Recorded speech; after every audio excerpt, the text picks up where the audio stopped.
You don't realize how little time you have for your own basic needs when you have a newborn. And nutrition plays an important role.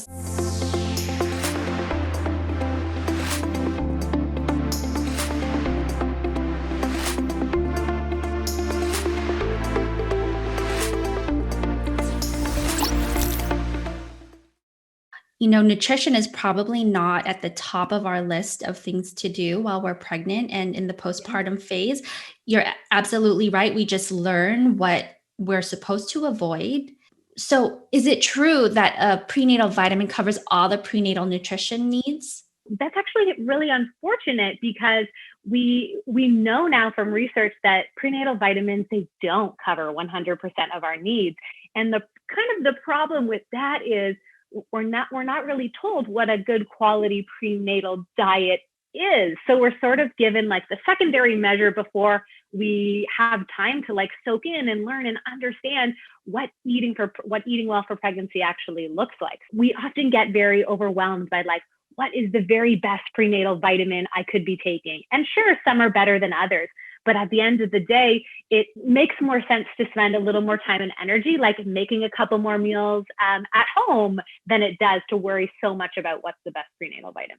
So, speaking of the diet for pregnancy, and we mentioned the do not eat list, how true is the do not eat list for pregnancy? Yeah, it's so fascinating to actually dive into the research because we get that list, that marks off the deli meats, like you said, the hot dogs, the runny eggs, the soft cheeses, the sushi. It's just this never-ending list. And unfortunately, we need a little more context because what happens is we are told don't eat this. And so we're a little bit afraid. And so I get questions all the time like, oh my gosh, I had deli meats once. Did I do something wrong? And so what's missing from that list is a little bit of context and also a discussion about the other end of the coin. So what I mean by that is, first of all, the context. What really is the risk? And is it really wrong to eat these foods? And the answer to that is really no. What we know now is that the risk of eating a food that's actually contaminated with bacteria like Listeria or Salmonella is extremely minute. We're talking like 0.0003% chance that you're going to eat something that is going to be contaminated with that bacteria and make you sick. So that context is helpful to know that it's extremely unlikely and we don't need to get, really overwhelmed and fearful that we did something wrong if we do choose to have those foods in our diet.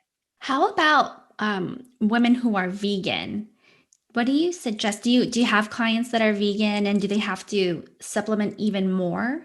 Yeah, being vegan in pregnancy is really, really tricky because we have really high nutrient needs in things like vitamin B12, which is only found in animal sources like meat or dairy products, and some other nutrients where it is extremely hard to meet the pregnancy nutrient needs without any animal products, like not even eggs.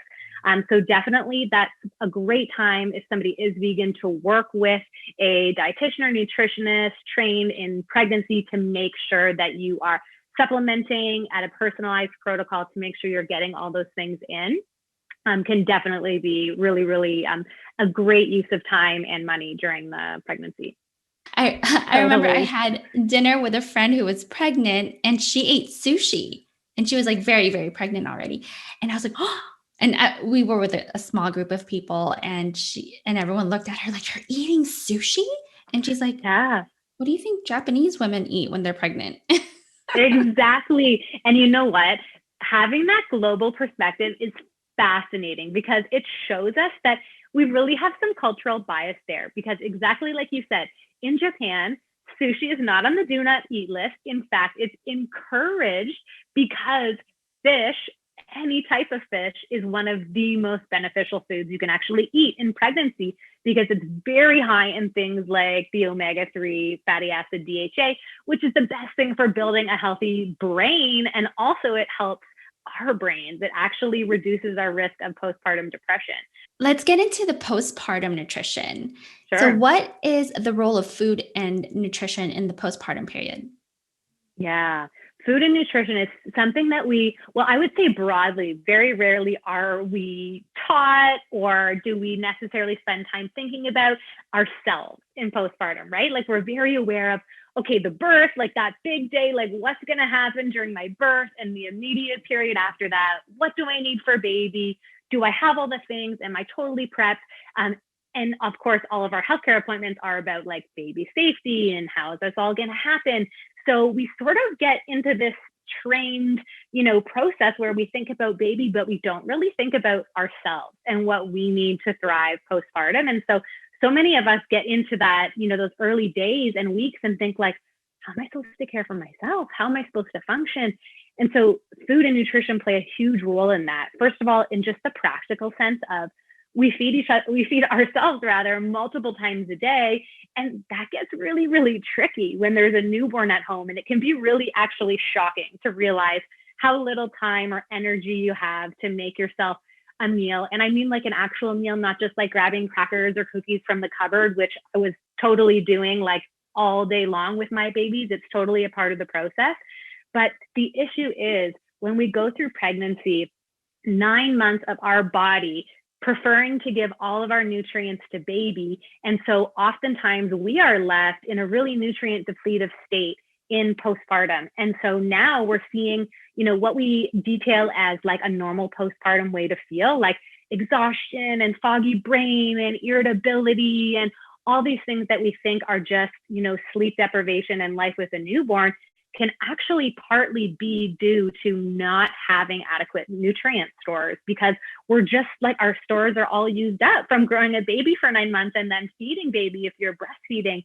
Absolutely true. You don't realize how little time you have for your own basic needs when you have a newborn. And nutrition plays an important role. So, what would you tell a first time new mom who is struggling to figure out how to nourish herself? Nutrition is nobody's first line of defense or first priority when there's a newborn baby and there's so much else going on, of course. So my number one piece of advice would be, can you take it off your plate? As in, no cooking, no prep. You're not doing that. Your job is to eat and to eat well.